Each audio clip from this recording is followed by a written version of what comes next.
Olá, vou iniciar agora a apresentação da PS3, do curso de Modelos para Tomada de Decisão. Os integrantes do meu grupo são Bruno Ayub, Gabriel Freitas, Lucas Atiti, Rafael Ambrósio e Vinícius Vieira. Na PS2, analisamos uma empresa hipotética de logística, produção e distribuição de remédios farmacêuticos de tarja vermelha. Foi modelado através do solver do Excel o transporte dos produtos da empresa. Este modelo gerou a rota de mínimo custo de transporte para a empresa. Tal modelo envolve problemas de redes de transporte. Com essas informações, definimos que a empresa farmacêutica recebe os insumos para a produção de medicamentos no Porto de Santos e precisa enviá-los a Araçatuba, onde, na área industrial da cidade, situa-se sua planta produtiva.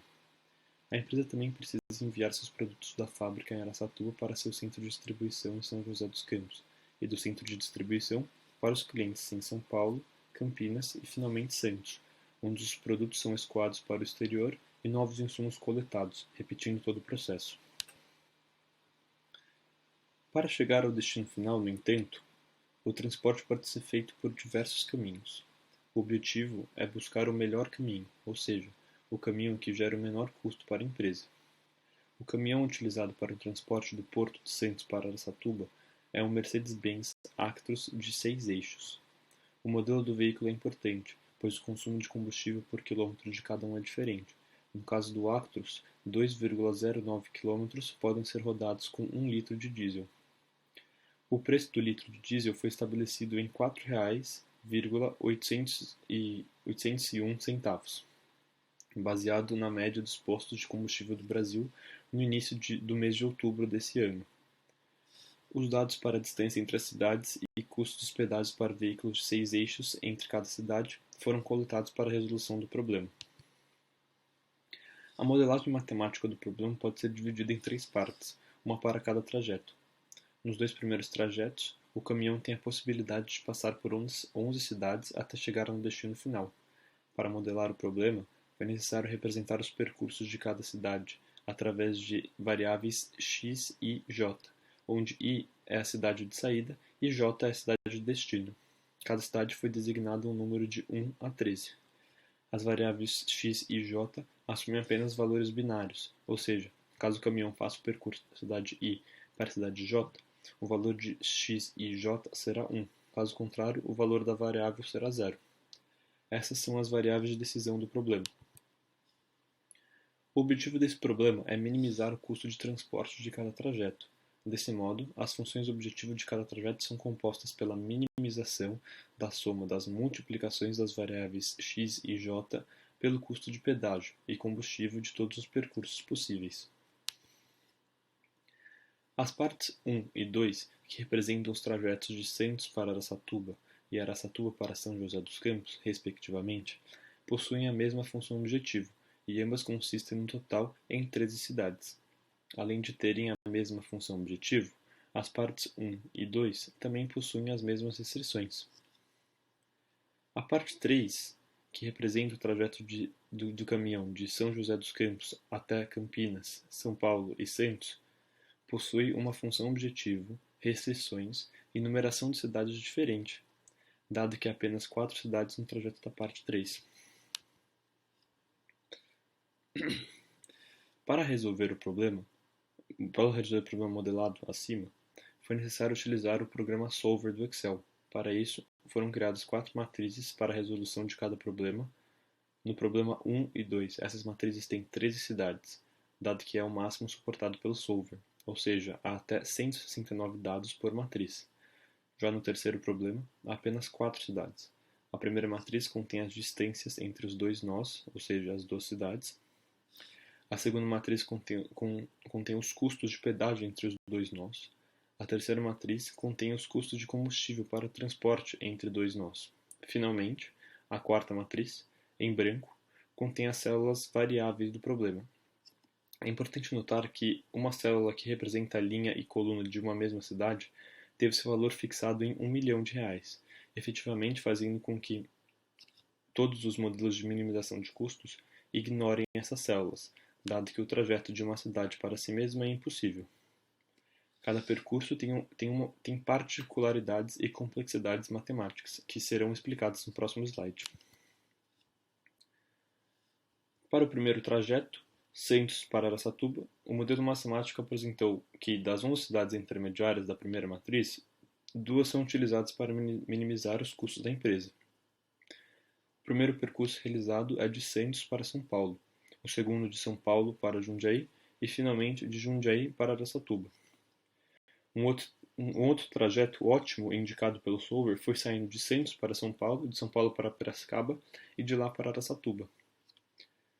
Por conta das distâncias entre São Paulo e Piracicaba, e São Paulo e Jundiaí, e de ambas as cidades para Araçatuba, os preços de combustível e pedágio acabaram coincidindo, o que fez com que houvesse 2 caminhos ótimos com exatamente o mesmo custo e praticamente idênticos, como mostrado nos mapas do slide. Passando agora para os resultados do segundo trajeto. Novamente, pode-se observar que, apesar de existir a opção do trajeto direto de Araçatuba para São José dos Campos, o modelo demonstrou que a parada em Campinas gera um custo menor do que a viagem direta. Além disso, a diferença de tempo entre os 2 caminhos é de apenas 2 minutos. Muito provavelmente, os 2 minutos não compensam a despesa adicional de R$ 29,80 por trajeto, que foi observada nas contas realizadas pelo grupo.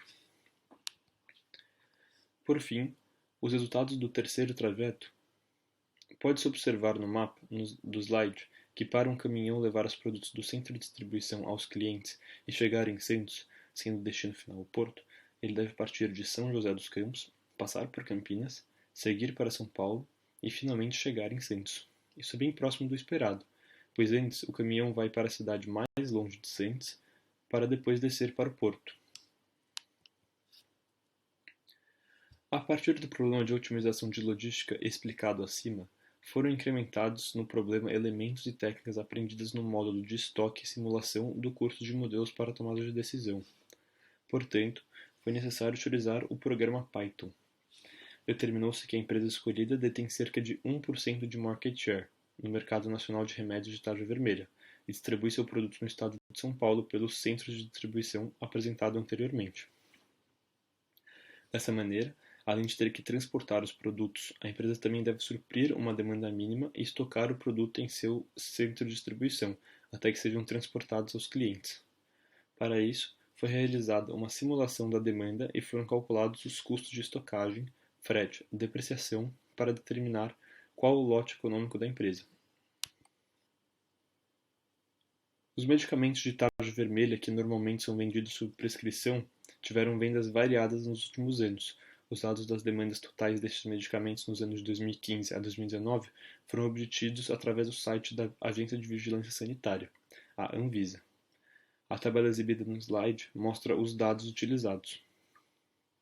Antes de começar os cálculos, as bibliotecas NumPy, Random e Matplotlib.pyplot do Python foram importadas para realizar as programações.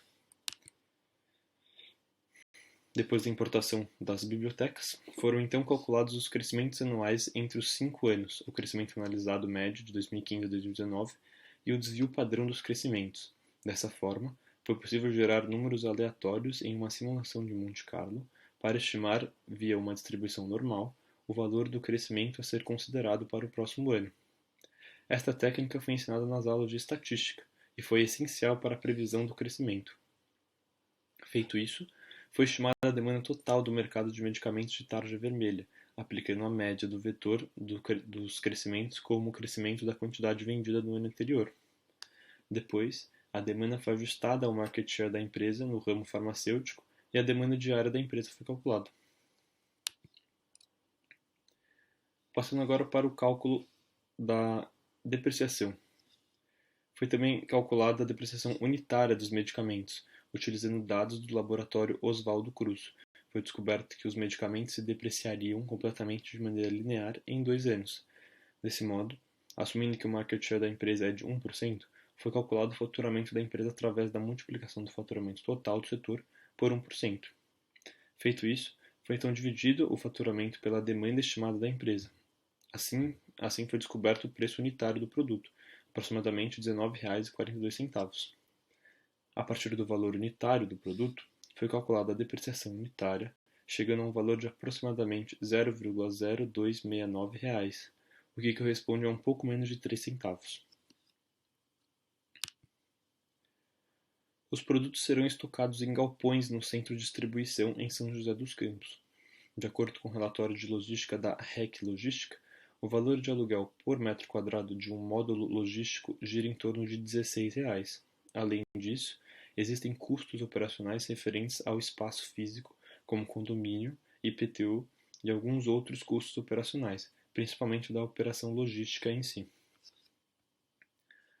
Como um metro quadrado de galpão com as especificações utilizadas tem 10 metros de pé direito, são 10 milhões de centímetros cúbicos de volume de estocagem por metro quadrado da área alocada. Como o volume da caixa de remédio de tarja preta padrão é de 315 centímetros cúbicos e o fator de estocagem é de 25%, ou seja, apenas 25% do espaço por metro quadrado do galpão é utilizado para estocagem, foi possível chegar à quantidade que pode ser estocada por metro quadrado e o custo unitário diário de estocagem de cada unidade. A programação do slide demonstra todo esse processo. Os custos de frete foram determinados com base no resultado do solver, ou seja, na rota utilizada pelo caminhão.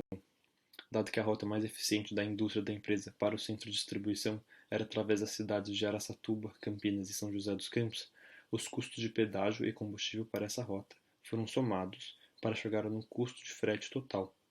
Este custo foi de R$ 1.942,96 por viagem, independente da quantidade de remédio transportada.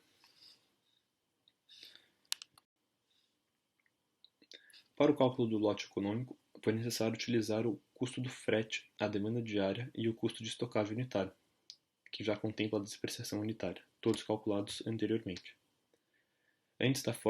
Através da fórmula do lote econômico exibida no slide, foi possível chegar a um resultado de 132.622, ou seja, a quantidade de produtos encomendada por vez pela empresa.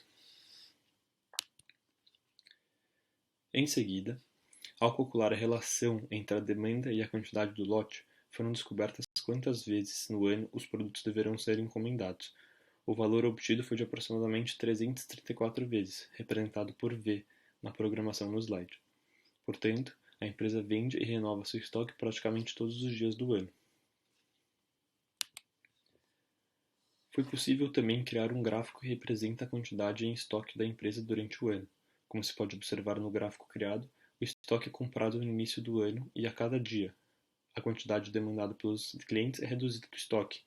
Então, assim que o estoque cai para zero, um novo lote de produtos é comprado pela empresa, e então o estoque é reabastecido. A programação apresentada no slide mostra como esse gráfico foi criado. Além do gráfico do nível de estoque durante o ano, foi também criado o gráfico do custo total ao longo do ano. O custo total leva em consideração a depreciação, os custos de frete ajustados ao dia e o custo de estocagem, que engloba os custos operacionais de aluguel, condomínio e IPTU. O gráfico no slide demonstra como os custos totais da empresa vão crescendo de forma linear até o fim do ano, com pequenas distorções no caso real por conta do número de lotes um pouco inferior ao número de dias do ano. O modelo criado através do solver do Excel e do Python possibilitou a simulação da operação de transporte e estocagem de produtos de uma empresa farmacêutica. O uso de técnicas aprendidas no curso de modelos para tomada de decisão resultou na determinação dos trajetos de custo mínimo e lote econômico da empresa farmacêutica, maximizando então os lucros da empresa. Agora, no slide, estão exibidas as fontes utilizadas para realizar a modelagem do problema. Muito obrigado pela atenção.